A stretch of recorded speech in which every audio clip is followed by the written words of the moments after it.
Welcome to the National Pulse. I'm Raheem Kassam, editor-in-chief of thenationalpulse.com. We've got a lot to go through today. And there is, of course, a lot of breaking news, breaking by the second almost. This is the usual case as we run up to election day or election week or election months, whatever the latest gambit is from the Associated Press, and all those who claim that they're not going to make election night calls. Meanwhile, we have a debate that's about 24 hours away. We'll be doing live coverage here on the run-up to that debate on Real America's Voice tomorrow evening, 8 p.m. Eastern Time, with the debate from 9. And then Governor Eric Greitens and myself will be doing a live wrap of the debate, how it went, if it happens at all. And one of the reasons I say that is because the way this Hunter Biden laptop, these Bevan Cooney emails, and loads of other things, by the way, which are circling around the former vice president, the way those things are going, well, I wouldn't be particularly surprised if Joe Biden decides, I've got the COVID, I can't turn up for the debate, or whatever other reason they might concoct. I've got a very honourable guest, especially honourable in my estimation, in studio with us here today. Bernie Kerik is, as you will know him, the former New York Police Commissioner, and a whole lot of other august positions that Bernie has held over the course of his lifetime in law enforcement. But for me, well, he's a commander of the British Empire, and that ranks above everything. Bernie, welcome to the show. Thank you. I'm really grateful to have you here, not least because there's so much chatter going on about, and you could expect that to be the case. There is a lot of euphemism out there about what is on these hard drives, what these images might be, what the emails might be. And I understand from people that there's some frustration out there as well. Why can't we see it all? Why don't you just upload it to 4chan? Why can't we just have, the world going through this stuff? So I want to start off there. The way I understand it, and I'm nowhere near as privy to a lot of the information as you are, but correct me if I'm wrong. The way I understand it, this isn't just a case of there's a bunch of files that you can dump somewhere, right? This is information that's scattered, that's complicated, and a lot that is incredibly precarious in terms of putting it out there. Right. So what we have is we have a hard drive that was taken from Hunter Biden's original computer, his Apple MacBook Pro. That MacBook was seized by the FBI. They gave him a subpoena for it. He gave it to a vendor. The vendor gave it to the FBI. And that was back on December 9th. The vendor made 4 hard drives as a result before he gave it to the FBI. We were given one of those hard drives. In that hard drive, and I'm just summing up numbers here, there's just under 28,000 images. I think 27,847 if my memory's right. There are probably 60 to 80,000 emails, text messages, and other documents that are on the hard drive. And these came from Hunter Biden's cell phone. You know, when you're on your computer, you can text message from the computer using iMessage. His iMessage account was on there. So we have the text messages, we have his emails, and we have these images. And that's what the mayor and I and an investigative team have been going through for the last week and a half, I guess. I've spent 4 days scouring through this thing. We're not even halfway through the drive itself. There's a lot more to look at. During the course of reviewing what's on the hard drive, we were obviously, the mayor was interested in the Ukraine. That's what brought it to the vendor's attention. That's why he called the FBI initially. He saw things on there from the Ukraine, especially during the impeachment hearings. That was, I guess that was the mayor's primary interest. What came to light as a result are a number of emails and text messages relating to financial transactions deals that Hunter made with foreign governments, and that basically go back to Joe Biden. And then there's the photos and some other things that relate to his family. During the course of reviewing that, the mayor and I both came to the agreement that there was a child endangerment issue, which by law should be reported to the authorities. And as you know, I guess the day before yesterday in the morning, we drove down to the Newcastle police, the county police in Delaware, and we made a criminal referral, giving them a bunch of evidence that we seized from the computer, from the hard drive, and asked for an investigation and for them to look at it. And from there, I understand they then made a further referral. Well, to our understanding, the Newcastle County Police then gave it to the State Attorney General's office. And as of last night, we heard that the State Attorney General's office has now given that evidence to the FBI. But the FBI already had this. They had the original copy, yes. So they've been given it again. Twice. Right. We're going to go to a quick break now, but Bernie, we want to get into that when we come back, is what you have seen on this. I understand that there are images that are graphic in nature, will be very sensitive when we talk about this sort of thing, and very sensitive to the people who may have been victims of what's happened as a result of this behavior. Ladies and gentlemen, I can't stress to you enough the sensitivity of this, and how much I know that Mayor Giuliani and Bernie Kerik here is being extra judicious and extra cautious about the way this is all handled. We'll get into more of that when we return here on the National Pulse after this short break.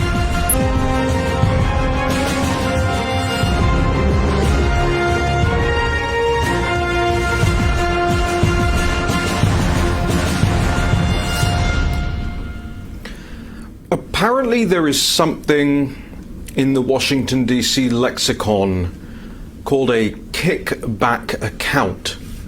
I never heard of that before today, really, which just shows you that I'm missing on so many kickbacks.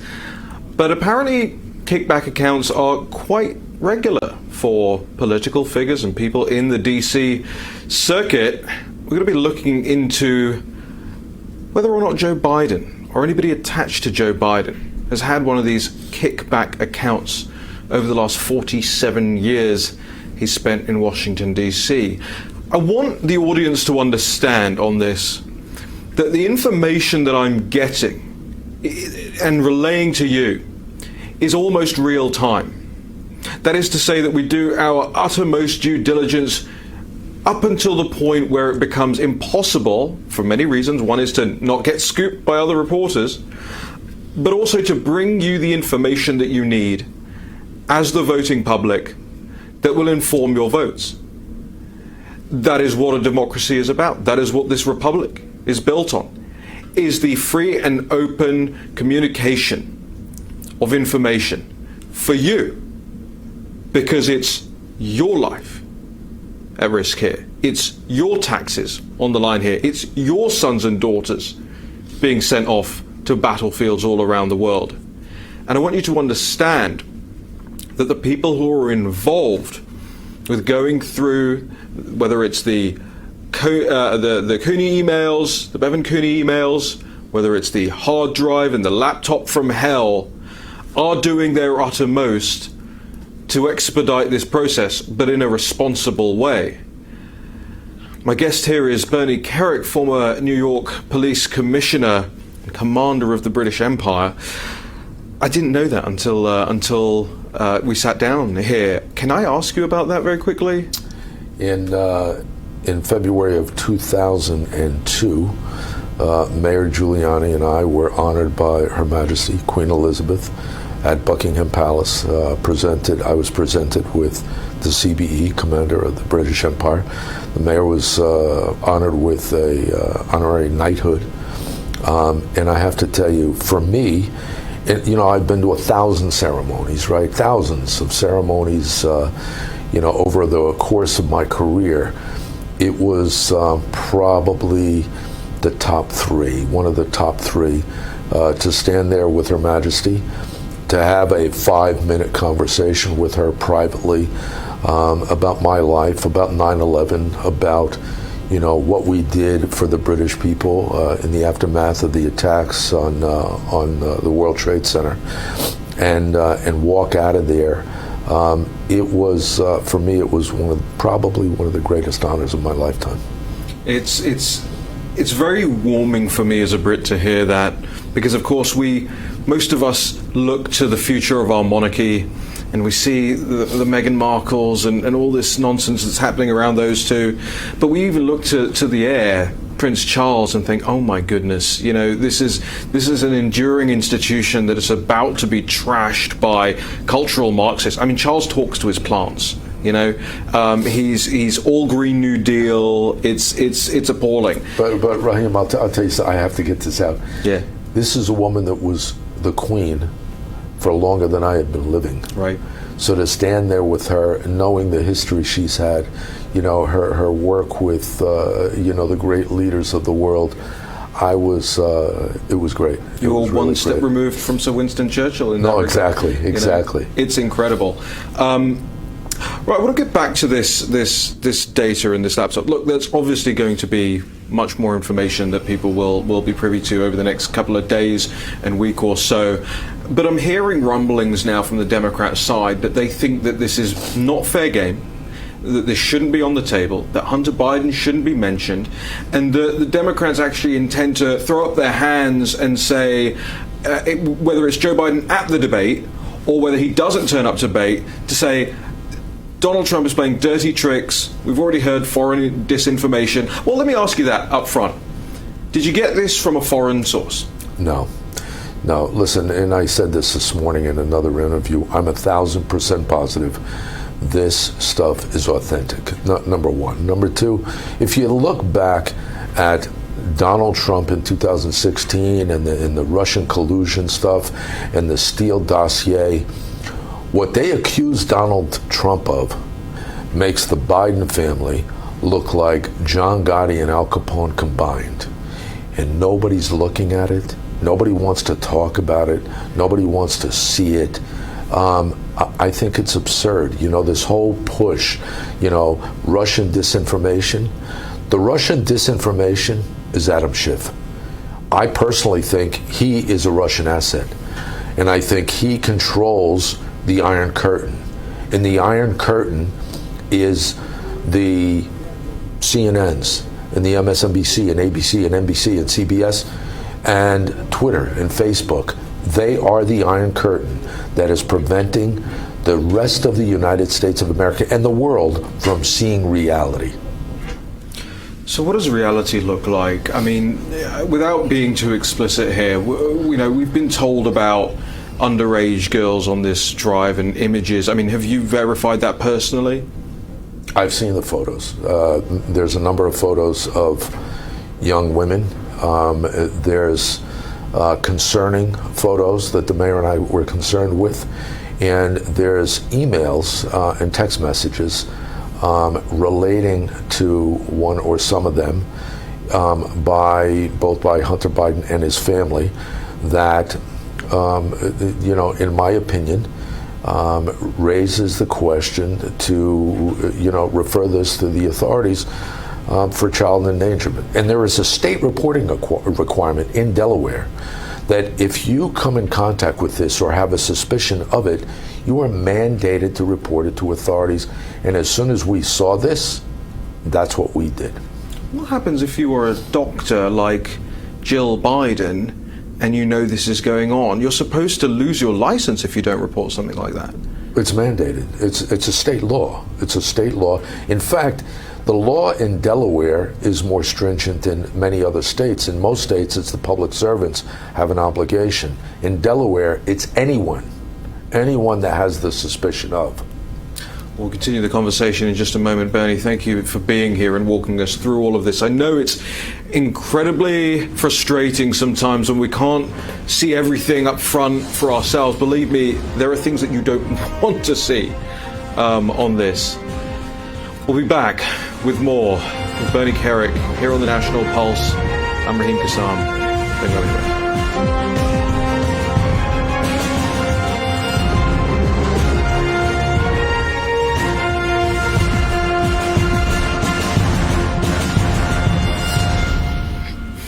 Welcome back to the National Pulse. I want to say a great big thank you to everybody who joined us last night for our members' town hall. If you're not aware, the National Pulse exists because of our readers and because of our supporters. We don't have any big corporate contracts. We don't solicit from big money donors.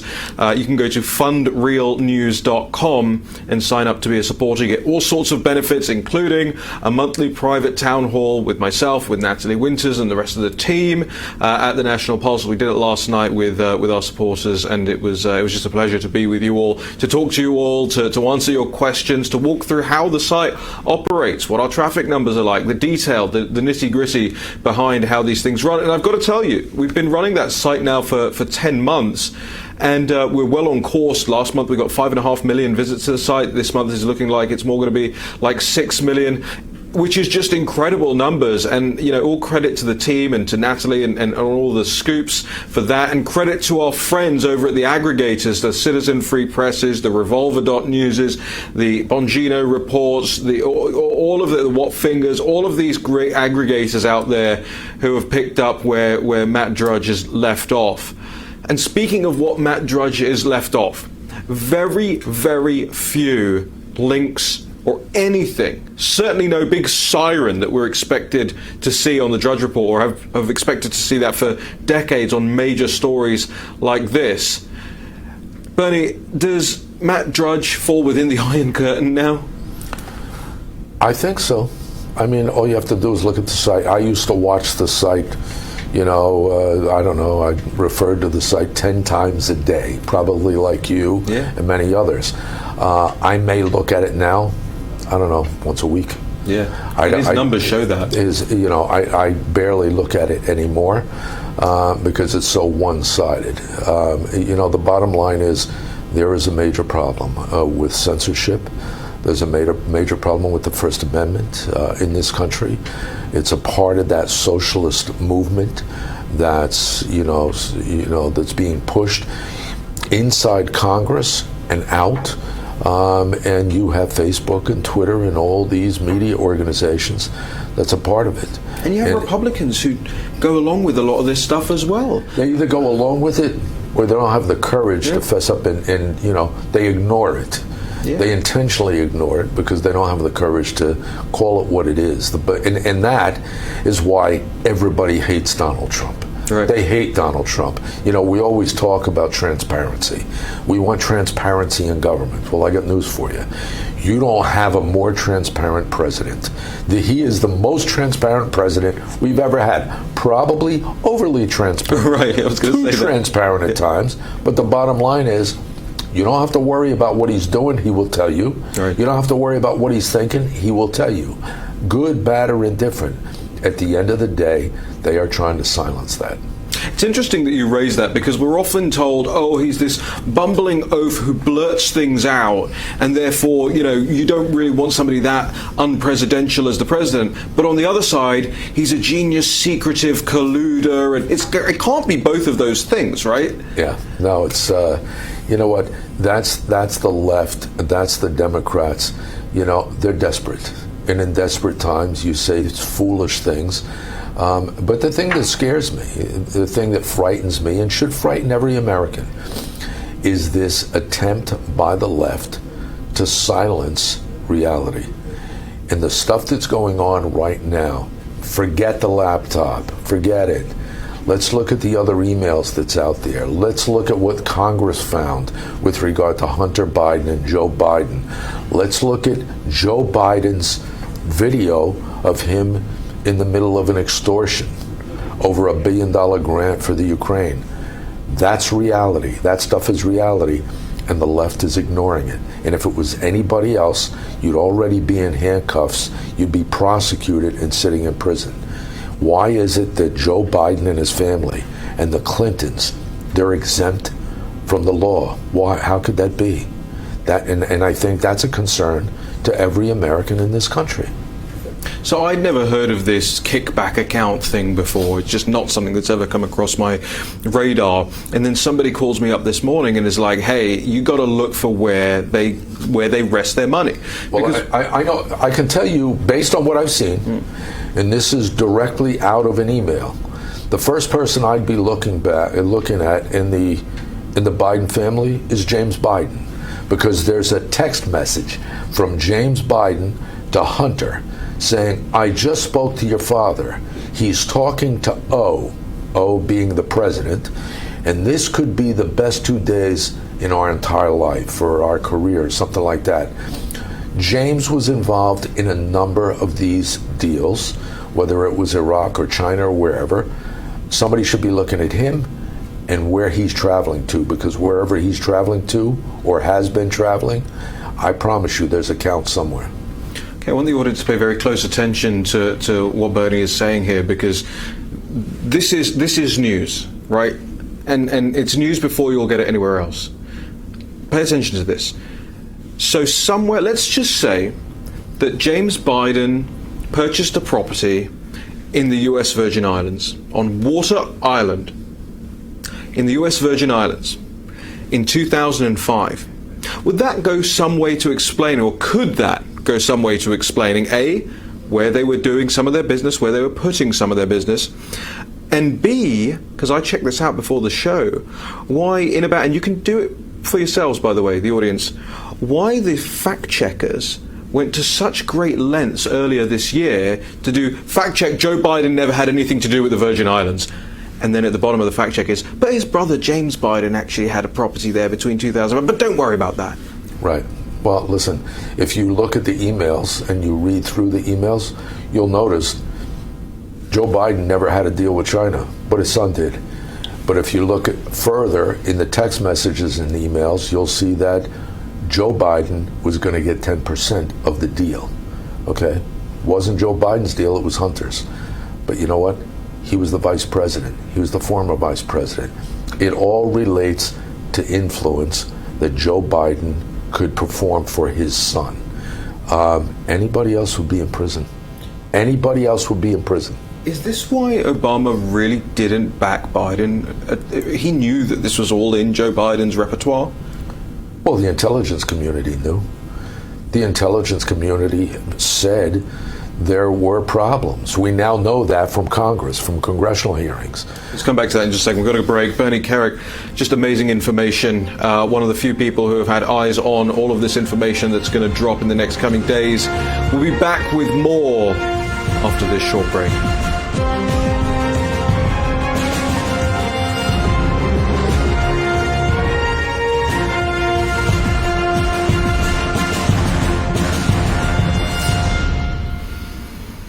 Welcome back to the National Pulse. We're going to break some news over the course of the next couple of days, weeks. I want to get into something now that the Chief of Staff in the White House, Mark Meadows, said earlier on today, which will be, I guess, disturbing to some people, but it is an injection of realism when you think about the scale of the information that's just kind of recently been handed over.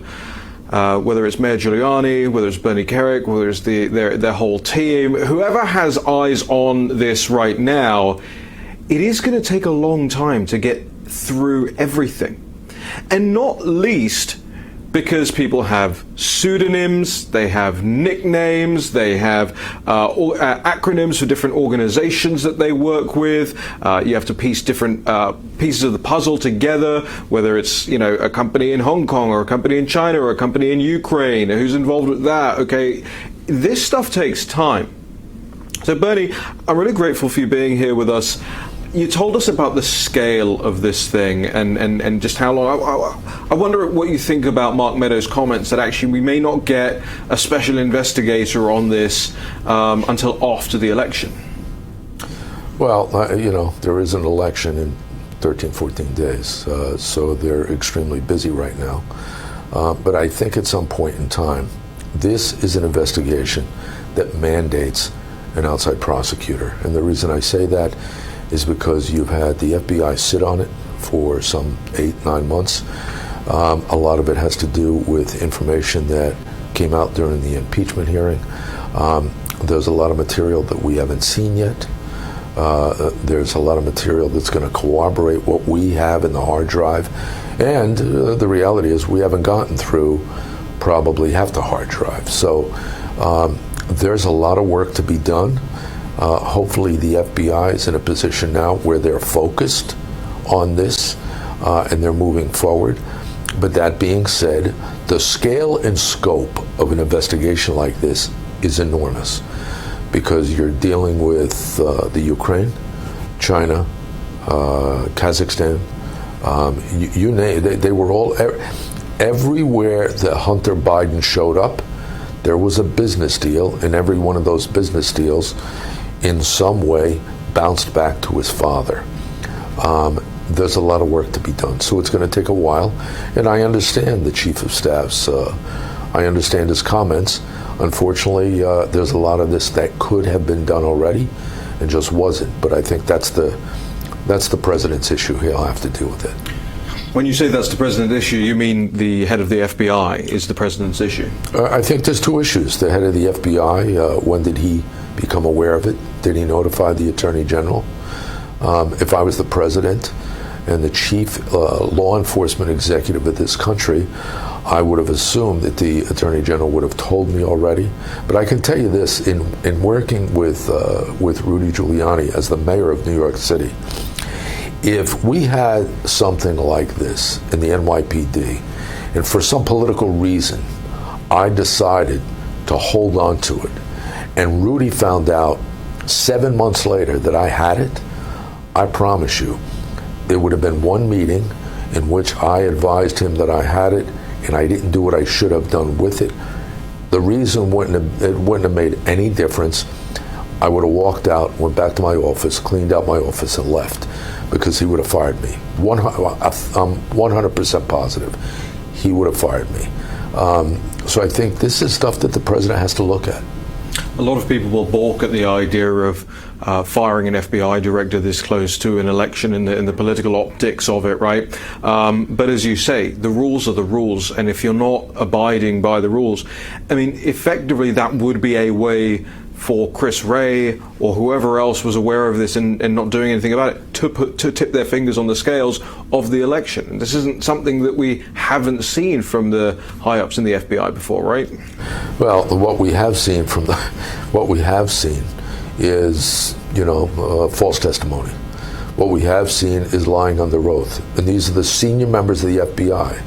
We've seen suborning perjury. We've seen suppressing evidence. We've seen a lot of that. This appears to be more of the same. Hopefully, for some God unknown reason, Chris Wray has a reason why this was held for 7 months, 8 months. I'm not that confident. You could come back to say something like, well, there were so many other people that were involved in this and we were widening the net and we didn't want to give it away, and whatever. Is that, yeah, there's a possibility. Look, I'm trying to see it from their perspective, right? I'm trying to be fair about this, but it's very hard to do, as you say, as you know. Yeah, but Raheem, keep this in mind. As somebody that was targeted by the United States government, I can tell you, when they want to investigate, when they want to take action, it's immediate, it's swift, and most times, many times, it's wrong. In many cases, it's wrong. However, they don't give a damn. They just do it. Here, this is stuff that should have been done. Overwhelming criminality, substantiated criminality. When you look at this, in addition to other things that's already come out in Congress, plus Joe Biden's own words, no investigation? Odd. Should the American public have confidence in the institutional FBI? The American people should have confidence in the rank and file of the FBI. I know them and I know it well. It's like the men and women in law enforcement around the country. They go out every day and do a job nobody else would do. They wouldn't have the courage to do. They put their lives on the line to do it. That's what the men and women in the FBI do. I'm not worried about the rank and file. I'm worried about the people at the top. I'm worried about an institutional culture that has grown into a political culture that should not be, not within the FBI. And I think, as I mentioned this morning to Steve Bannon, you know what? It's time for a cop to take over the FBI. They should take somebody like Tom Homan, who used to run ICE, Put him in charge of the FBI. I promise you, no investigation will get politicized. No investigation will be discarded.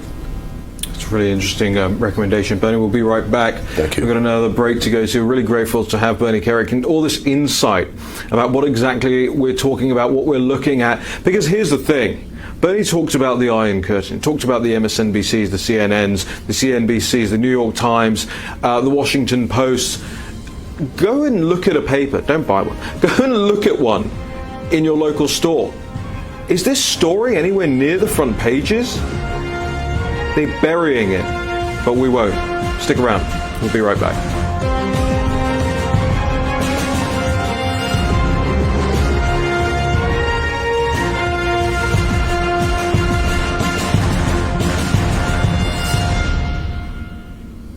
What if I told you that I just spoke with somebody who was in rehab with Hunter Biden, and that somebody had particularly important information that they wanted to bring forward about all of this? I'm just speculating. What if I told you that? Stick around over the course of this week. You're going to want to find out more as we get to learn about it and drill down into the details that are going to emerge of what is turning out to be not just a crime family, but a crime syndicate. The Bidens seem very, very adept at doing what they've done over the past 4 decades plus, which is fleecing people, fleecing the taxpayer, fleecing their business partners, fleecing each other. Remember, 10% off the top for the big guy. A lot of people are wondering, how much has Joe Biden actually been using his drug addict son? I want to ask you that question, Bernie, because I know Mayor Giuliani mentioned to me that there was one of the messages or emails on the device that said, from Hunter Biden, that said that his father had put a bullseye on his back, had painted a target on his back? Had painted a target on his back, that he had used him to take care of the family for the past 30 years, that his father had demanded 50% of the take. And that text, if I'm not mistaken, was from Hunter to his sister in a conversation. That being said, seems pretty straightforward to his sister. So, but this is stuff that's, that's a family issue. I want to stress, as insane as that computer is, as depraved as Hunter Biden is in a number of different categories. My bigger concern for this country is, this isn't about Hunter Biden. This is about Joe Biden. This is about somebody that is more severely compromised to be the president of the United States than probably anyone that's ever been in that position or trying to be in that position. And I think the American people have to see that. They have to understand it, which kills me, because the mainstream media will not report on it. They're ignoring it. They're hiding it. They're suppressing it. They're doing exactly what the Justice Department and the FBI have done in a number of these investigations, which should not happen. Hopefully, in the end, the American people, they get it. They understand it. All you have to do is do some of your own research. Just do your own research. Do your own looking and reading. Get beyond the opening page of the New York Times. Take a look around. This isn't brain surgery. This is pretty simplistic stuff, and the evidence is out there, and it's coming. And I can promise you, whether it's more of the hard drive that we expose, or whether it's Cooney's emails, or whether it's these other people that are now, I think we now have 3 or 4 anonymous sources that have come forward in the last 2 days, who want to talk to people about Hunter Biden and Joe Biden's criminal conduct. This is only the beginning. It's going to get far worse. And with 13 days to go, that's an awful lot of information to try and get through and get out in that time frame. I want to make sure I get your reaction to this as well. You talk about it being about Joe Biden. I agree with you. Hunter, for all the horrible and terrible things that there are that exist that he's done, is a product of what his father has created, the life his father's created for him and expected out of him. But firstly, how much do you think the president is aware of some of these details, and what should he be going for in the debate tomorrow night? I think a couple of things has to happen. For one, get back to your question. How much does he know? He's being briefed on some of this, not all of it. And like I said, we're only less than halfway through. But there's other things out there that he's become aware of over the last several days. So I'm sure that's in his mind, in the back of his mind. I think in the debate, he has to focus on two things. He's got to tell the American people what he's done and what he intends to do. His accomplishments are unparalleled by any president, probably the last three presidents combined, when you look at his overall accomplishments, whether it's unemployment for blacks or Latinos or women or whatever, whether it's a 400% increase in small black business ownership, moving the embassy to Jerusalem when four other presidents swore they were going to do it before they got elected and didn't have the courage to do so. These are all things that Donald Trump said he was going to do. He got into office and he did it. And there's probably 150 things that he has accomplished and done unparalleled to any other president. He's got to get that out. He's got to talk about it. Then he has to talk about what he's going to do in the future. If he has the opportunity, because I don't think the media is going to do it, if he has the opportunity, he has to ask Joe Biden specifics. Ask him, what about the 10% cut that your son and you talked about? What about the things that's on the hard drive? What about the things that Senator Johnson is talking about today? These are things I know the president's aware of. I don't think the media is going to, I found it comical almost, stunning but comical, that the election commission the debate commission is going to put a censor button where they can censor the two candidates from talking, stop them from talking, muting them. Really? Do you think, they say they're only going to use that in the intros, right? For when the candidates are answering for their first 2 minutes the question, and then there's going to be crosstalk. But do you think that somebody there might go, oh, he's asking about uncomfortable questions about Hunter Biden? He's either answering asking uncomfortable questions, or he's going to put out his own answer. I think I'd find it stunning if they don't use it for other things. Yeah, I think that's right as well. I am if Joe Biden shows up for the debate. Well, what's the percentage chance that he doesn't? Listen, the bottom line is he should be answering these questions. He should be answering these questions. And he hasn't done it so far. And we now know the FBI and the intelligence community say they're authentic. Right. All right. If they're authentic, then you have to answer them. We'll see tomorrow night, the big night. So many people have cast their ballots already, but I think a lot of people will be changing their minds. What happens then? We'll be right back on the National Pulse.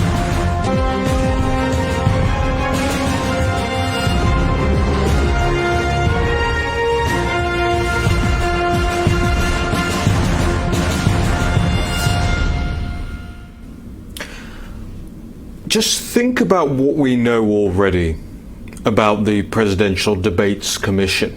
Think about who we've seen on television: Frank Fahrenkopf defending the positions, all of the media, all of the blue check marks on the liberal left, jumping to Steve Scully's defense. He obviously was hacked. He wouldn't have been trying to DM Anthony Scaramucci, and even if he was trying to, he's smart enough to know how to DM someone. Oops. He's the nicest man in Washington, D.C., they said. He's fair, he's balanced, he's moderate, he doesn't take sides. He asked the president's former friend, advisor, assistant, donor, surrogate, who flipped. He asked him how he should respond to President Trump's accusations of the debates being biased. Scully, that's who he went to advice from. And so when you consider tomorrow night and the importance of it, think about who's going to be moderating. And remember, all of those tweets that disappeared, the tweets went away. She shut her account down, Kristen Welker shut the account down, and then tweets went away, and then the account came back up. Her parents, Biden and Democrat Party donors. She took her father to the Obama-Biden Christmas party in the White House. So when I say I genuinely fear that mute button, that censor button, that kill switch, may be used for more than just what they say it's going to be used for. Frankly, it shouldn't be used at all. Frankly, there shouldn't even be a moderator. It should be Joe Biden and Donald Trump, and somebody rings the bell and says, go, we'll ring the bell at the end after 2 hours. You guys have at it. You know, Americans are smart enough, as Nigel always says to me, as Nigel Farage always says to me, we're big enough and we're ugly enough to make our minds up for ourselves, to make our own decisions. Somebody we'll have on the show next week to discuss a lot of this is Nigel Farage. I want to make sure that you all are paying very close attention. Nigel was instrumental, of course, in the Brexit campaign in 2016. What a ways away that feels now.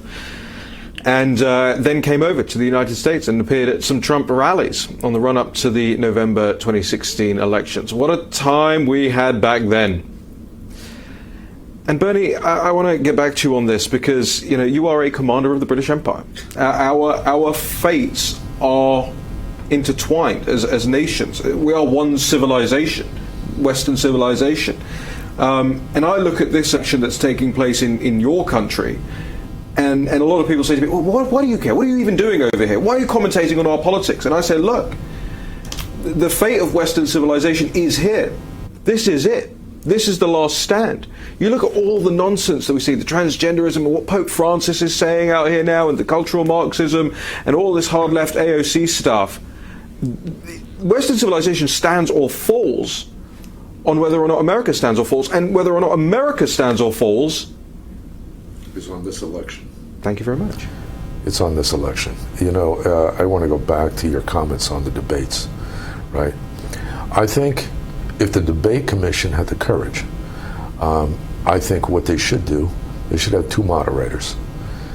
Take Tucker Carlson, have him as one, and then take one of these left-wing lunatics from these other stations, put them on the other end. Two commentators, two questioners that have the ability to ask them anything they want. Anything they want. Put the candidates up there, give them 2 hours, give them 3. Let them do their thing. Then let the American people make a decision. Because the problem right now is the debate commission is controlling the narrative, it's controlling the output, it's controlling everything, basically. And the candidates on both sides, they're not getting to put out their message. Let them put out their message.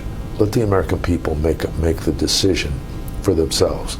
The moderators are too busy trying to tell the American public what to think, just like the rest of the mainstream media. Bernie, I want to thank you. By the way, the audience in the live chat just cannot thank you enough.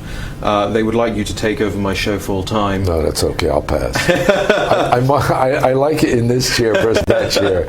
I like it. Just before I let you go, we've got about 2 minutes left here. What are the next steps for you? What do the next couple of days look like? I think the mayor and I leave tomorrow or Friday back to New York. In the meantime, we're continually going through the information, the evidence that we have. Hopefully the FBI is doing what they have to do. I think the president, the mayor is going to brief the president on what we have found. And that way the president has a good mind, some good insight when he has a conversation with the Attorney General and the FBI director. In the meantime, you know. Do you know when the mayor is going to be briefing the president? No idea. No idea. So one would hope it would be before the debate? Probably. I would think. Well, let's hope that. I mean, I certainly hope that the president can internalize as much of this as possible before the debate. But I don't want the president to get stuck on this. I think the president needs to talk to the American people and remind them what he's done, what he has to do in the future to bring back the economy. You know, the economy has taken a major dip. It's still continuing that major dip because the Democratic states, the states that are run by Democrats, they won't open it up. And I think that's intentional. I think the president has to bring it to the public's attention. That's why we're not back. That's why the numbers aren't going as fast as they possibly could. We could be much further along with employment, with economic income, much further along. But there are governors out there that have intentionally kept their states closed to, help to the demise of the president's battle on the economic front. Well, it's incredible. The media says, "Oh, look at Wuhan. The economy's roaring back. People are going out clubbing, having a great time." That's because they're opened up. Right, and at the same time they go, "But we need to stay shut." Right. So again, it's this duality that doesn't make sense. It's a Bernie, farce. thank you so much for joining us here today. Thank you. I'm really appreciative. I know the audience is as well. We'll have you back whenever you want. Bernie Kerik there, commander of the British Empire, former New York Police Commissioner, absolute American patriot and hero, as so many of you in the live chat have been telling us. Make sure you're heading over to thenationalpulse.com. We've got a whole bunch of scoops coming. I'm working on a lot. And Max Baucus, you're going to enjoy what goes up there in the next couple of hours. See you tomorrow.